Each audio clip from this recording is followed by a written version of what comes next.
The term Western Front is a very general term. There's so many things to see and do on the Western Front. There's 1,800 cemeteries or more on the Western Front, which is pretty intimidating number, I guess.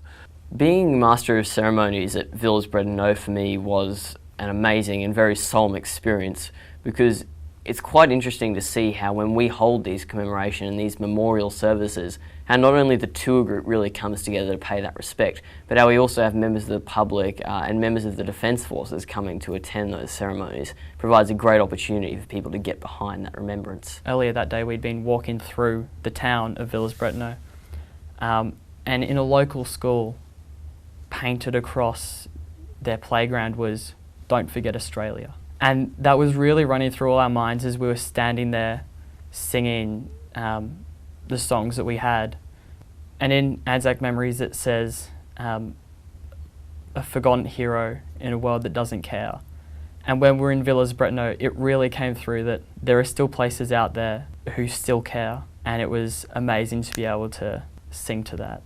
One of the cemeteries that stayed with me for quite a long time after we visited on the Western Front was the Langemarck German Cemetery. And as I've talked about before, I think it's really important to hear those other voices from the First World War, and the German voice was often all too absent from official accounts. But going to that cemetery and seeing what was a very different tone to Allied cemeteries, seeing flat headstones, seeing oak trees as a sign of remembrance, seeing the gate that Adolf Hitler stood in before World War II, was a really moving moment. Hearing our historians explain how the Germans also sacrificed, and hearing them tell us the story of the battle that had raged there, and how that for them was a national symbol of courage and sacrifice, like the neck, for example, was for us, was really important.